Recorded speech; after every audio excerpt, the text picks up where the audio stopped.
Continuing coverage of the 24 Hours at Daytona is brought to you by B.F. Goodrich TAs, maker of the new all-weather Comp TA. B.F. Goodrich TAs, we make your car perform. 3 hours, 39 minutes into this 24-hour contest. It is raining slightly. We're under rain for the second time. We've had a couple of cautions. David Hobbs with Ken Squire here.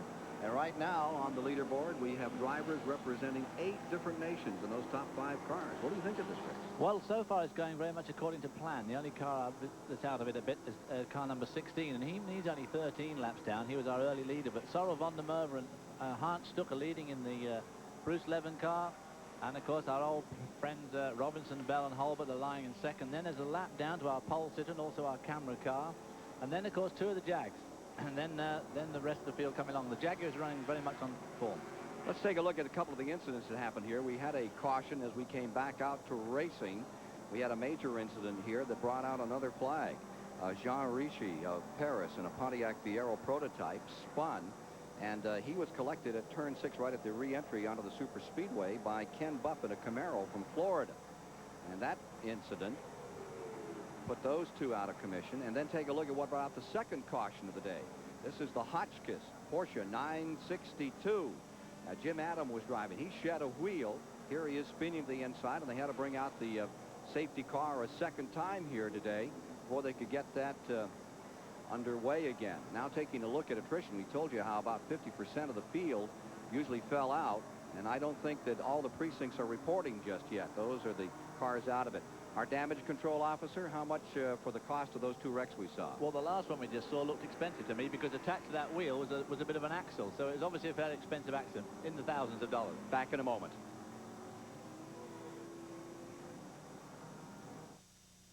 We test tires in this lab, but we don't really know how a TA radio will perform until we get it here.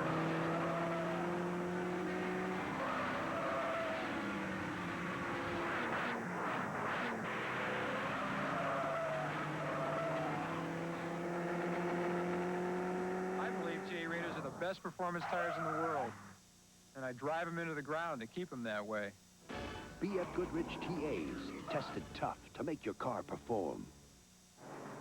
10 reporters, some 100 folks to help in getting the coverage over to you from this great 24-hour race. 17 cameras covering it, the complete breadth and depth of this event, and Chris Economaki has more on that story. Well, it's disarray in the Jaguar pits. The whole crew is supposed to eat at 7 o'clock. I dressed for the invitation to dinner, but the caterer is stuck in the tunnel. Let me tell you what is supposedly coming.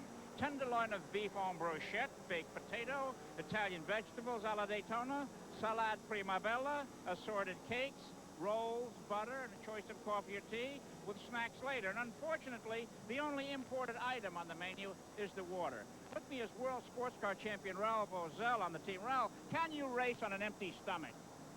No, of course not. We have a special nutritionist here. We don't eat exactly that, but everybody here in a special diet.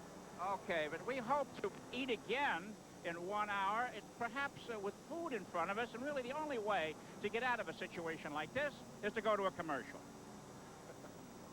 Thanks. Dodge Shadow ES.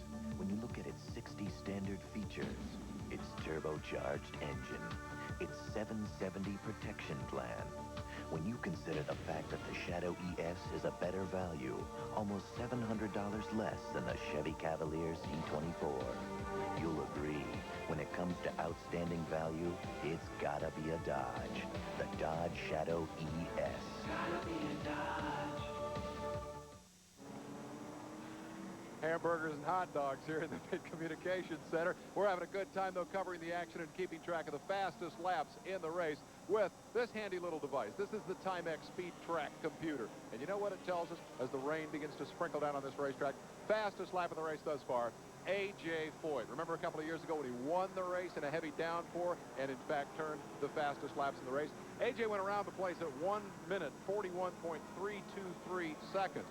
Punch that into the computer, which already has the time, rather the length of the course in it, 3.56 miles, and it tells you that that is 126.51 miles per hour. We'll give one of these to every one of A.J.'s pit crew members if that fast lap holds up. Those are your GT Light standings. We'll be back with more activity at 8:38 Eastern